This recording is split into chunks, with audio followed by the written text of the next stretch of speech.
Hi guys, welcome back to my channel. It's Marina here and I'm excited to welcome you to another video. If it's your first time here, you're welcome. My name is Marina. I live in Saskatoon, Canada, where I share information that makes settling into life in Canada easy for newcomers. Please do not forget to hit the subscribe button and turn on the notification. That's the bell beside the subscribe button. Turn on the bell so you know every time I post new content. To my returning subscribers, welcome back guys. Yes, don't click out, it's me. I haven't been hacked, it's my hair is just different today. Okay, welcome back guys. It's always such a pleasure to have you guys here. In today's video guys, as you can see from the title, I'm going to be talking about the social work profession in Canada and what you can do as a foreign trained social worker who's looking to begin to work as a social worker in Canada. I'm going to be outlining what the assessment process is like, what the registration pathway looks like for you. So if this is information that you're excited about, you know what to do. Definitely keep watching.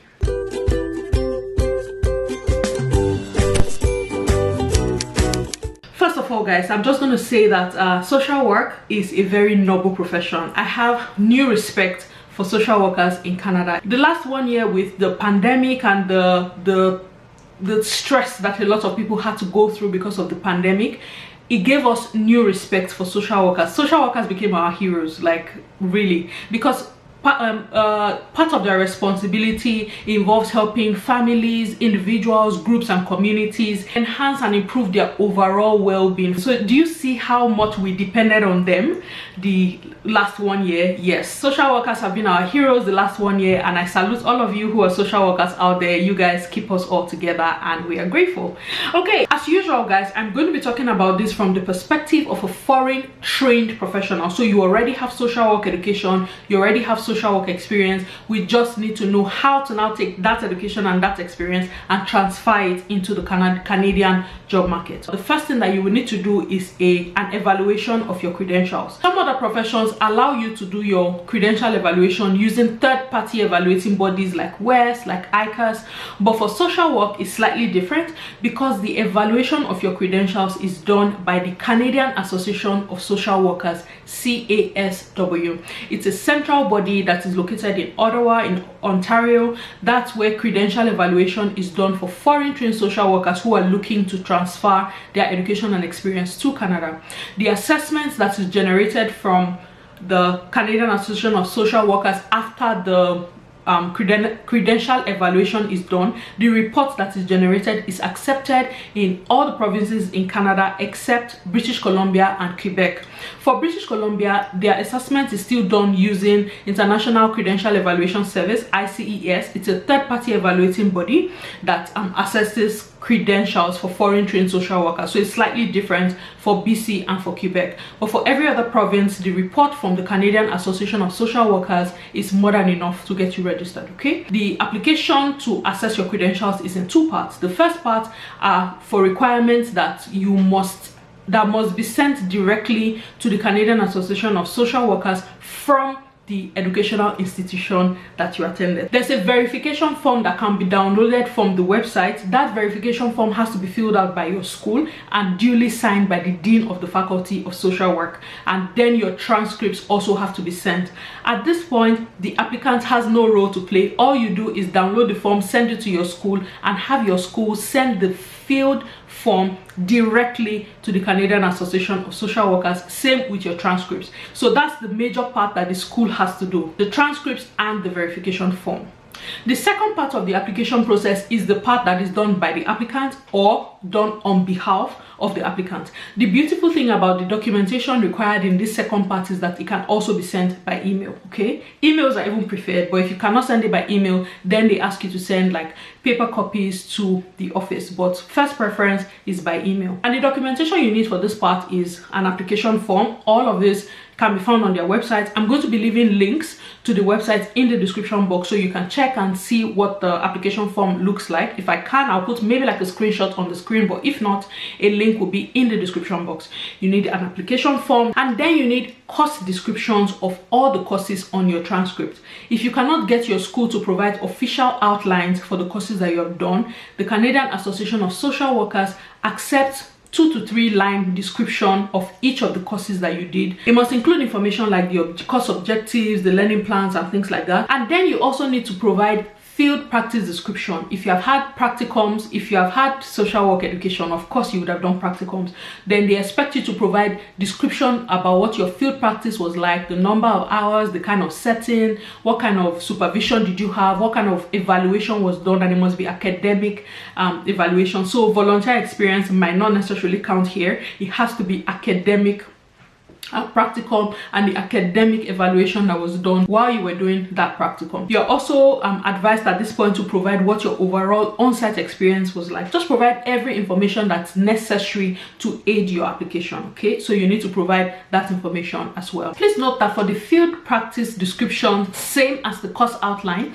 ideally it should be provided by your school, but the Canadian Association of Social Workers has made provision for you to be able to provide this information if official documentation cannot be provided. So if your school cannot provide official outlines, they will allow you to write like the overview on your own. If the school cannot provide official field practice descriptions, you are going to be allowed to provide this information on your own. So if you're able to get official documentation for the course outlines and for your field practice descriptions, by all means do that. But if not, the alternative is that you can write this overview on your own and it will be accepted. I just thought I should put that out there for some clarification. Okay, also, as the applicant, you're required to provide secondary credentials, which means that if you have any other education, even though they are outside of social work, this is the point where you want to provide them. Certificates from other education that you have had, you are required to provide them. You need supporting documents. So for instance, if the name on your transcript is different from what your legal name is at the time of the application, you will need to provide proof of name change. You will need to provide certificates. If you have professional membership of any social work body, this is where you want to provide all that information. You need to fill and submit what is called the waiver form. It's on the website as well. Again, links will be in the description box below. What this waiver form does is it authorizes the Canadian Association of Social Workers to release your information to the member body of the province that you choose to settle in. Remember, I said that the Canadian Association of Social Workers is a central assessing body. At the time when the assessment is done and finalized, they will need to send the report of the assessment to the Association of Social Workers in the province that you're going to live in. So for instance, if you're going to live in Saskatchewan, you will need to authorize the Canadian Association of Social Workers to provide your information to the Saskatchewan Association of Social Workers. Does that make sense?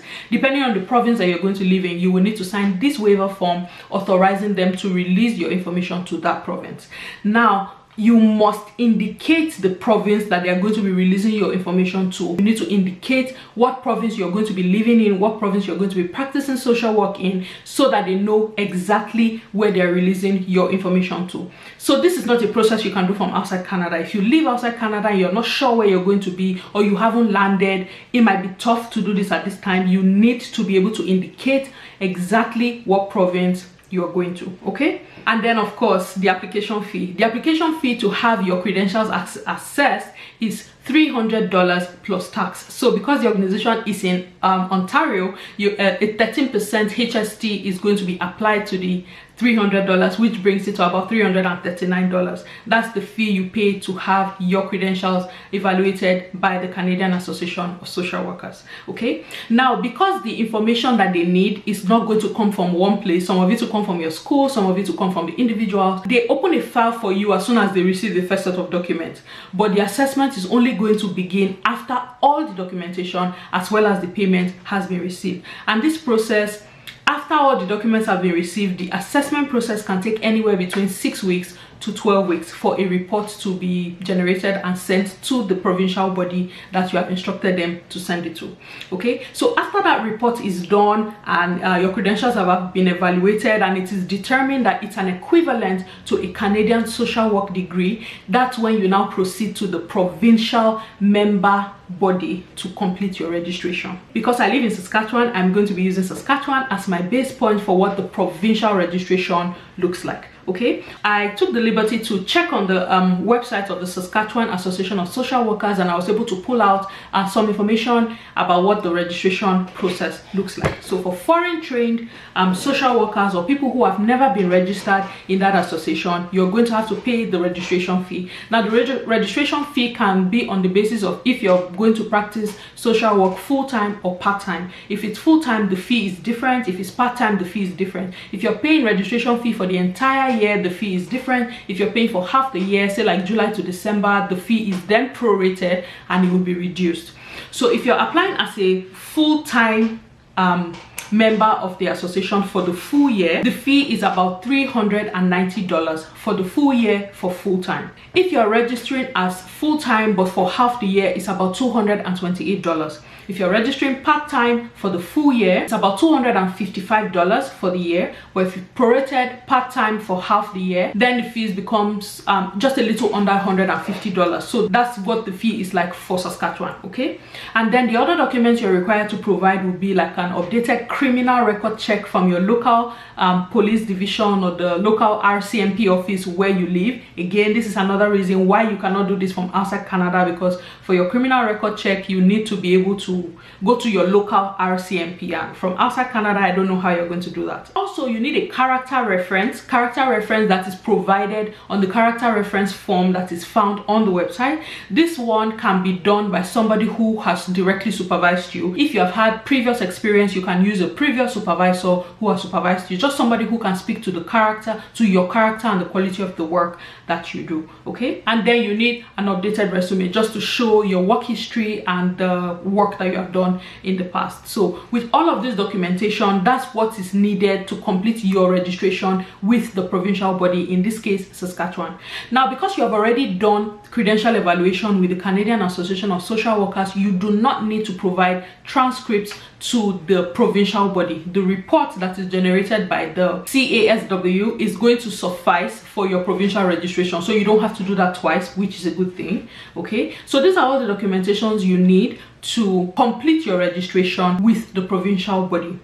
If you have never been a social worker, you don't have any previous social work experience, you don't have any previous social work education, and you're looking to become a social worker in Canada, the minimum requirement is a Bachelor of Social Work degree. There's no short certificate you can take and automatically become a social worker. In most of the provinces, it's a Bachelor of Social Work degree. That's the minimum requirement that is required, you guys. So if that's a career path that you're looking to, just be prepared to go back to university to get a Bachelor of Social Work. Most of the universities that offer this program are accredited in Canada, so you will not have a major problem trying to make sure you're attending a school that's accredited. Guys, I'd like to state at this point that all of this that I've described is not a route of migration. This path is for people who are landing in Canada as permanent residents and are looking to continue their social work career in Canada. So this is not something that you can start and complete from your home country as a means to migrate to Canada, because I got a lot of questions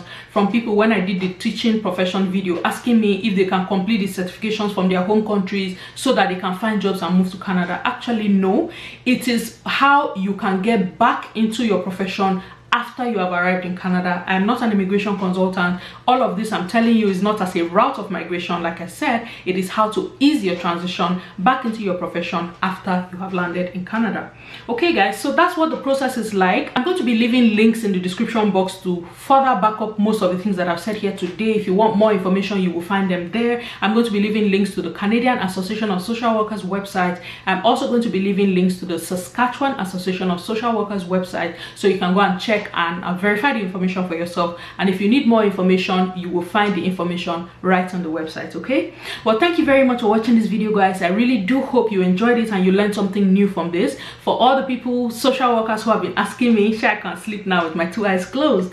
If you have not yet subscribed to my channel, this is a great opportunity for you to please hit subscribe. I'm going to be bringing more information about some other professions that are pending, nursing coming shortly. So if you have not subscribed to my channel, please subscribe. and turn on the notification so that you will know when I bring that video to you. Well, thank you very much for watching this video, guys. I hope you learned from it. If you did, please don't forget to give it a thumbs up and leave a comment in the comment section below, and I'll be sure to engage you on there. Thank you once again for watching this video, guys, and until I come your way in the next video, it is Marina saying thank you and have an awesome day. Bye, guys.